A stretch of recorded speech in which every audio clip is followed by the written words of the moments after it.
Second. All right, I think we're good. So why don't you go ahead and just start off by introducing yourself and a little bit about your background and your research. All right, good.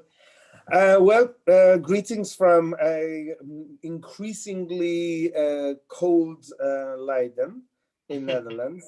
I am Khodadad Rezakhani. I am a historian of late antique, early medieval.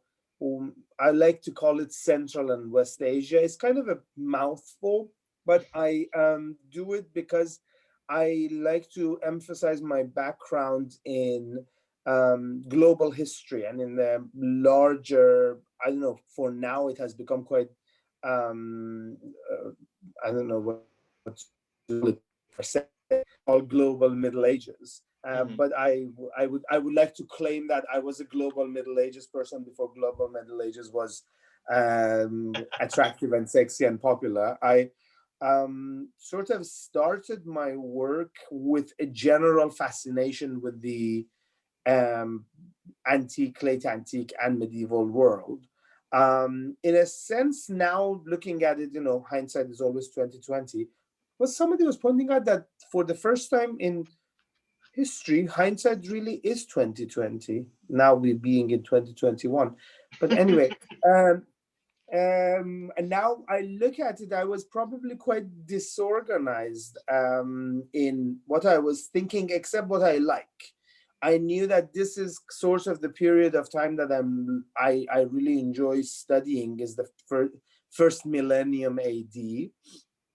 So I started, in fact, doing a lot of what you expect people, somebody interested in that sort of period doing, which was mostly European Western history. So I started from a background of doing late Roman, early medieval, Frankish, and Germanic world. So I was always fascinated by the Vikings as a kid. So as an adult and as a graduate student, I started initially working on Vikings. I liked the Swedish or the Rus foundations of basically the Kiev and Rus states. I liked the relationship between the Danish state and the Carolingians. I always found it fascinating that Godfrey, the king of Denmark, was the only person who defeated Charlemagne.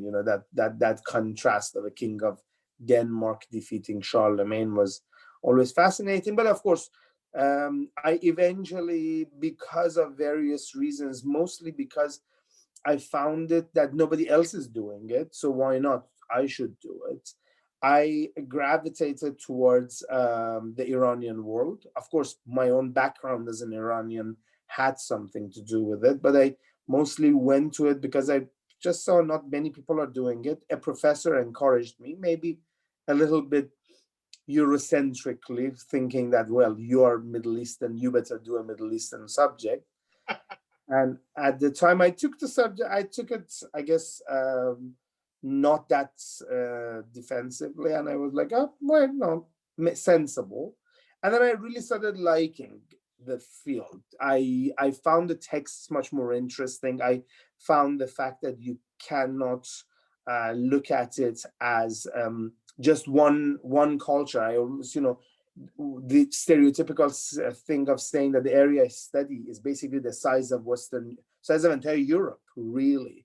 And then we often just call it Iran or Central Asia or Transoxiana from some parts of it, and that these are actually huge entities, and you could study these as a collection of cultures, not necessarily from a centralized, imperial point of view, but rather from regional, imperial, and global points of view, was really what attracted me. And slowly, I say I'm still developing what I'm really interested in. I have broad interests, as you probably know, and I still enjoy doing it, but slowly I am more focusing on a few projects and a few timelines that are more manageable, and trying to publish more on those subjects in particular, while still keeping my curiosity about other subjects and details going on. Yeah, I mean that's always a big challenge. I mean, I face the same challenge in my work. It spans like a whole. I mean, I know it probably sounds crazy to you for me to say this, right? But it spans like a whole century almost. And but it's a century in which there was a lot more written down, I think, than what you're typically working with. So, I have to Yeah. also have that issue. So that takes me, I guess, to my next question. So, what would you say is the main thrust of your current research project? And you said you were also working on some other things. So, just if you'd like, just talk about what it is, you're currently working on. Um, well, I'm having some latent projects that are still hanging there, and I'm completing them. But in general, I would say that I am more and more realizing that I'm a transition guy, that I'm interested in transition from the, I don't like periodization of Islamic period, but I'm interested in political transitions, but not from a political point of view, from a social point of view. I'm interested in basically what is happening in the 7th century to the almost middle of the 8th century. Um, what happens when the Sasanian Empire starts disappearing? What happens when the Muslim um, Caliphate starts taking over power? And who are the actual actors on the ground in various parts of Central Asia, Iran, Iraq, who are in fact dealing with these transitions? Because there are many assumptions that are made, which are based on nationalism, based on various biases, various political leanings that people have.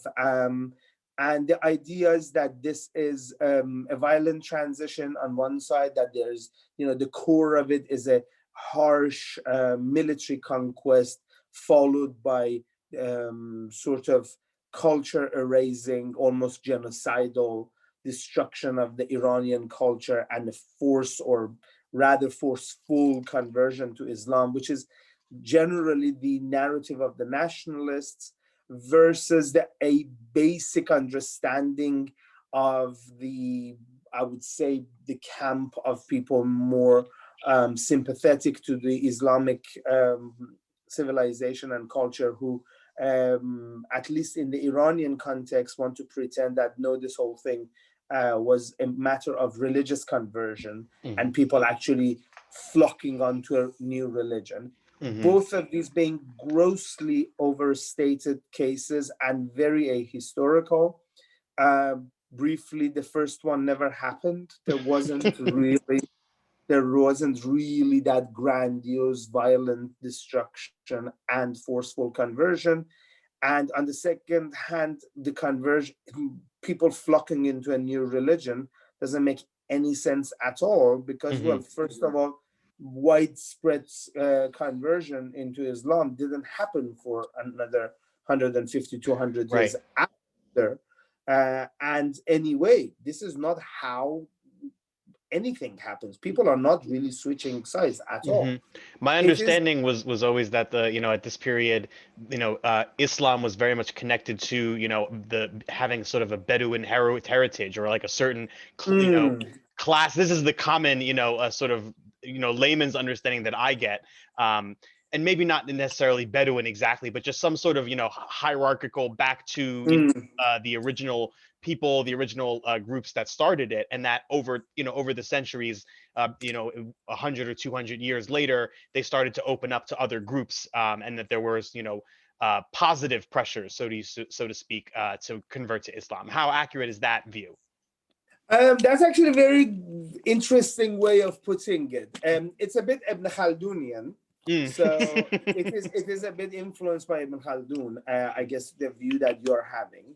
The issue of conversions is quite a story, and I have to say that, in fact, my research effectively really doesn't go into it or ends with it, in a sense. Sure. But generally is a thorny issue, because we don't really have numbers. There was a famous book done by Professor Richard Bullitt about conversions to Islam, particularly in the Iranian context, which, based on various methodologies, was trying to figure out when this happened. And his date is middle of the 9th century. That you have a early to middle of the 9th century, that you have a large-scale conversion to Islam in Iran. I think it's his lecture that's on the podcasts that you could sort of listen to, that I kind of got some of this information from, actually. Yes, enough. exactly. So this is something that, for example, Bullitt would be the only person really who was brave enough to attempt something like that. Right. I don't necessarily agree with it. I think the methodology that is used is, leaves you at the point of, okay, possible but not certain. But I guess the dating is a problematic thing. But almost certainly, even if you are not going for conversion, you will see the process of the entry of Islam to Iran, the Islamic conquest, gradual replacement of the Sasanians by the Islamic Caliphate, is not at all a matter of conversion. It wouldn't work even if you think of conversion and then go back to historical material. This is not how the religion and the system entered at all. That's not. There was no. I don't know. That model more reminds me of Spanish conquistadores coming to the New World and sending their, the missionaries ahead to convert the local Native Americans. There was nothing like that in the Islamic world, that you would send the religion in front. In fact, in a sense, at least based on the sources, the nationalist narrative of the invasions and conquests is at least historically more agreeable with the sources. But my problem is that take on the sources, that it was a violent conquest by a bunch of people who were trying to destroy a system, destroy a culture, and then forcefully convert its people, is wrong. But at least in a sense, you could say there was some. The conversions don't work at all. The conversion issue does not work at all. So the older narrative that the late Sasanian period was dominated by a sort of a Caesaropapism of oppressive Zoroastrian clergy controlling the throes of the government, and the king the king of kings as the representative and supporter of that, and that's resulting in people's sort of disillusionment, and giving up the support of the government, is more influenced by people's dissatisfaction with the Islamic Republic than actual events in Iranian history. So they're sort of reading that back into exactly. History. There was no dominant Zoroastrian clergy. Even more, there was no Sasanian high kingship of Zoroastrian background. That assumption again goes with the idea of the Queen of England being the the head of the church. The Sasanian emperor wasn't the great protector of the church, and actually the most famous Sasanian emperor of the late period, and the person under whom I actually argue that this system starts completely changing, Khosrow II Parviz, is actually married to one and probably two Christian wives. So my always, my shock value to people that I'm explaining to this is, imagine that if a very Catholic king, in Spain, married a Jewish or a Muslim wife, he would have been deposed and destroyed by the Inquisition first, and then only by the people. So how can the Sasanian emperor be a protector of Zoroastrianism if he's just openly marrying Christian wives? It certainly implies like a some sort of level of flexibility in terms of what religious hierarchies were at the time. Exactly. So, but away from details, basically my research is about this period. So what's happening between about 600 and 700 primarily. And I like to look at it from an economic point of view. I like to see, I was educated at one point in my career as an economic historian and a global historian. So I went to London School of Economics, and oddly enough, I have a Master of Science, not a Master of Arts in economic history. In England, they give you a Master of Science when it has economics in it. So I actually did that. And so I always find that it might be, I guess I have to be unabashedly say that I'm a materialist historian. So I like to basically ask the simple question of show me the money. I like to see where the money is. I like to see what people are doing, who's producing what, and how this process of production and particularly the factors of production, the capital, the labor, how does this figure into the history of the period? And what people are on the ground, people are eating, people are producing for others to eat, people are trying to increase their income, and they are dealing with a set of events that we now, over 1,000 years later, are trying to figure out what the political side of these events mean. But the average, we don't have the Joe over there, let's say, I don't know, the average Azargushans over there, what is he doing on the ground? And what are the laws he's living by? How is he dealing with the new, for example, taxation legal setting? How is he dealing with basically the changing understanding of what he produces is? Is he producing a cash crop? Is he producing a staple crop? Whatever he manufactures. And what is the relationship in his society about, role of minorities, role of slave labor, the situation of women, and things of the sort. So I'm interested in the socioeconomic questions in this political context. Right. Well, that's really interesting, and that actually does kind of bring me to the next question I wanted to ask you, which is, you're kind of alluding to some of it there, the difficulty of establishing questions like that. So what would you say is like the greatest challenge you face, in trying to conduct the type of research you want to conduct and answer the questions you want to answer?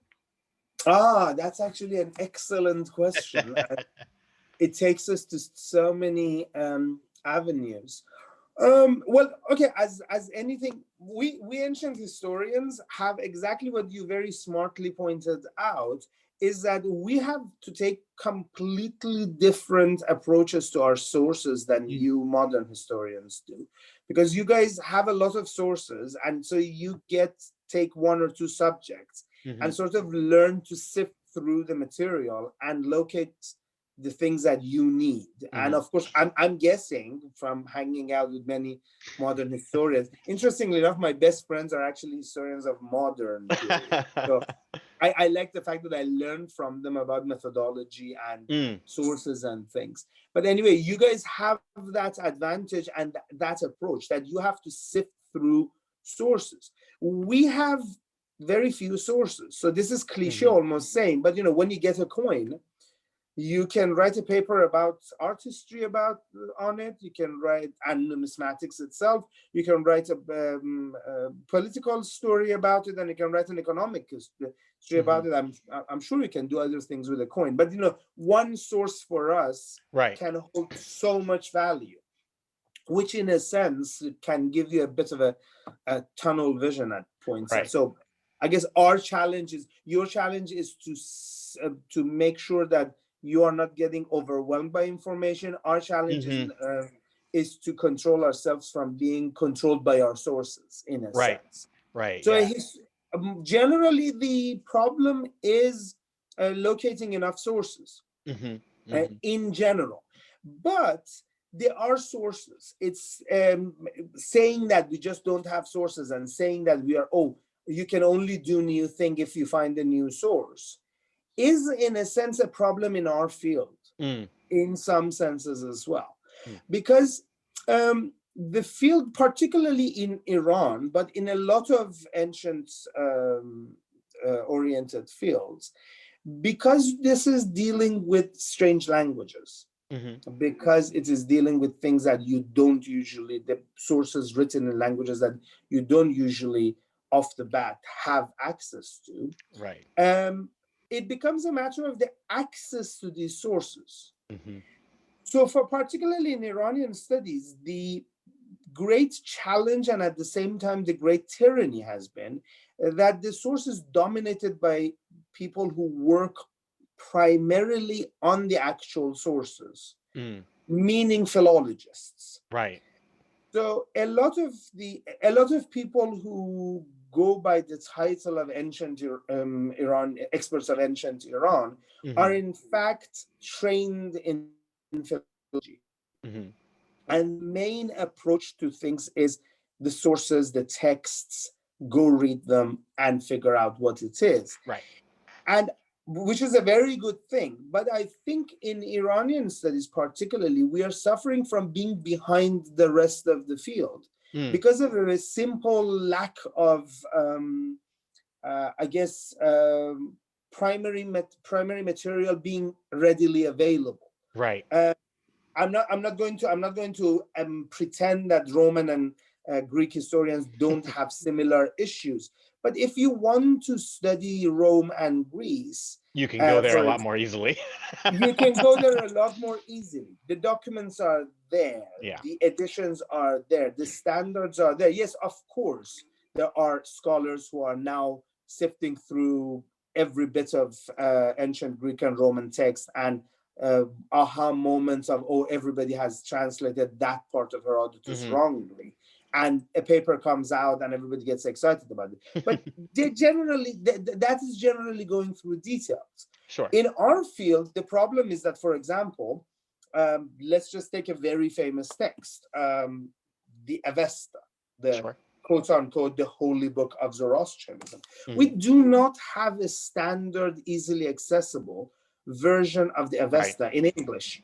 Right. I wouldn't even know where to begin. Exactly. You don't know where to begin. You don't know where there are certain parts of it that are translated into languages that then the scholars of that field trust. I can tell you right now, ask any Iranist of the biggest expertise, where should I exactly read the Gathas of Zarathustra, the 17 poems of the Gathas, for example? Nobody can tell you which is the standard edition. Everybody has a favorite. Everybody has one that they favor and, shake their head. Of course, it's not perfect, but it's out there, right? Right. But even something like that is not completely available. Even stuff such as Sasanian royal inscriptions, which are available largely, and for example, on Shapur, the first grand inscription in Kabe Zartush, we do have a great standard edition and many others. But these are, again, not things that have been very well analyzed all the time. They are not readily available in accessible volumes. They are available in grandiose series that you don't easily have access to. Like, I have to admit that as an Iranist, I don't actually own a copy of the famous translation and edition of this work. I always rely on the library version. Right. But this is something that I work with almost daily. Right. One of the problems is actually it's fun. Even if I could originate at this point in my career, I surely can. But when I started, I couldn't afford it. But now that I can afford it, it's not really easy to even buy something. Yeah. Right? No, it's in some ways we do share a lot of similar problems in that respect. I mean, access to sources and even ease of buying sources that are available. I mean, sometimes I find out a book exists and I'm like, okay, great. Now where do I even get it? Where do you even get it? Exactly. So I guess the challenge of that not being available. But on the other hand, this also becomes a problem by itself, because then being philologically perfect Right. becomes a prerequisite for being an Iranist. So if you are an Iranist who does not know and does not sensibly work with these primary sources, and preferably in order to establish themselves in the field, has not translated one of these texts, one of these editions, and put it out and has made it available and be known that, hey, I can actually work with these texts, you are not really taken seriously as an Iranist of the period either. And then the third problem becomes that you are recognized as an Iranist if you do these texts, even if you're good, if you do have philological training and do go do something like this, it only counts. And this gets us to areas that we probably wouldn't want to go that deeply into this talk. And they border what we now in the greater field of global medieval and ancient history and classics are dealing with, of nationalistic and racial and that you have to do it in an Iranian language. So if you are an expert of the Sasanian period working on Armenian sources, which are in fact extremely useful for Sasanian history, if you are working, say, on the period of Khosrow II, the texts you need are Armenian histories, Syriac histories, and obviously Arabic and Islamic sources, right? These are the things you really need. There's not really much about Khosrow II's rule in Middle Persian, the language that would be the language of his court, right? But if you are an expert of Armenian, working on Armenian sources, you end up in Armenian studies or Caucasus studies. You're not taken seriously if you don't also speak Middle Persian, despite it not being so useful all the time. Exactly. I see. So I'm actually going to make a holler to one of my friends and one of my favorite scholars, Steve Rapp, who has written a wonderful, masterful work which we all use, which are the Georgian sources on Sasanian history, which are fascinating. There are so many sources, so many things on Sasanian history in Georgian. Of course, from a Caucasus Georgian point of view, no denying it. Right. But you could say that Middle Persian sources are from some sort of a regional, and Steve is an established scholar and is a very good and respected scholar and professor of his field. But he's generally not in the radar of Iranists. Everybody uses his work, and of course, as his friends and as people who really admire him, we always have. If I ever have a conference about Sasanian, Steve is there, but he's not counted as an Iranist. He's a Caucasus expert. That's what he is. Interesting. Which basically balkanizes the field. Right. This becomes the problem, that this, if I want to actually see that maybe other people are working on Georgian sources, maybe there are other people working on Armenian sources, I have to go to conferences that concerns them. I have to go to specific things there. There is no home for all of us and having exchanges of all of these.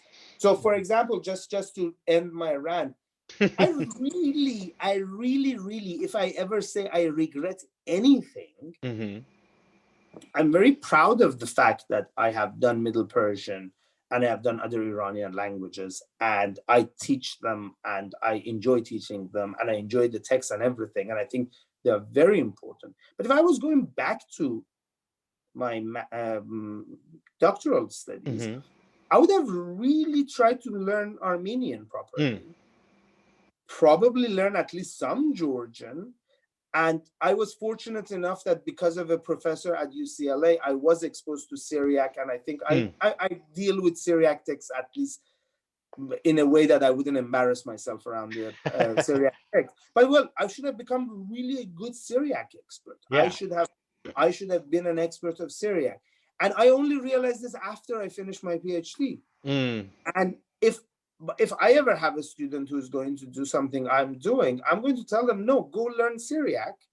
Well, obviously learn good Arabic, learn New Persian, and yes, do Middle Iranian languages because they are very important as well. But if you're going to work on the period of Khosrow II, don't really put most of your efforts into Middle Persian, put your effort into Armenian. Try to make sure that you know Armenian and Syriac. Those are the languages. And I know this sounds like blasphemy to a lot of my colleagues and saying that I am dismissing my field. But I think we have to be practical about it. If I was going to work on Zoroastrian religion, yes, of course, do Middle Persian, do Avestan. But I have done Avestan and I have no use for Avestan, and I have forgotten a whole lot of it, right? I don't work on Zoroastrian texts. I don't work on Zoroastrianism. I work on people who are growing grain. And that has, Zoroastrian texts have very little for me. So I think this is a long rant of telling you what is challenge. Sources, but also presence of sources that are not correctly contextualized within my field. I see. Yeah. Well, that's great because you managed to also in the process answer the other question that I was going to ask you, which is what advice would you have for any upcoming scholars in your field? So that's great because that rant is at least 2 questions worth of time anyway. So that's a great place to end. Thank you very much, Khodadad, for sharing your research with us and, your views in the field. And, hopefully, we'll be able to have you on again sometime soon. Thank you very much. And I look forward to seeing your work on Iran-China relations because I'm more and more fascinated by it. Well, thank you. I mean, honestly, you gave me the opportunity to do the Historians of Iran account, and that actually gave me the opportunity to look a little bit more into the ancient and medieval histories of the field and what have been done so far. And that's actually been really inspiring to me in terms of what I want to do. Not necessarily as the heart of my work, but I think to push the timeline of my studies back as I continue to grow as a scholar, and at least reach back into Qajar and Safavid times, and have some kind of, I'm thinking of including in my book some kind of chapter where I at least summarize the research that's been done on this sort of antique to modern period. So I really appreciate that as well. So we're both looking forward to seeing what each other has to say, I think. Exactly, perfectly. And the same thing that was going for the rant of Syriac and Armenian. If you're doing anything about East Iran, me having very well realized after having written a book about East Iran is that knowing Chinese and being good in things such as medieval and early medieval Chinese is a great thing because, again, medieval Chinese sources have amazing information about the eastern part of the Iranian world, but generally the Iranian world. So again, another language that I don't know. I'm very proud of the fact that I know you, and there is somebody who works on Iran and actually knows Chinese, despite the fact that you do modern. But that is important to know, and in the medieval sense, it's very important. So I hope that people like you and this, I guess, more broader view helps broaden the field in general. Absolutely. And I do have some background in classical Chinese myself. So, I mean, this is definitely something that, at some point in the future, perhaps I won't be such a strictly modernist scholar, Then at that point, call me and let's work together. Absolutely. Absolutely. All right. So I'm going to end the recording right now.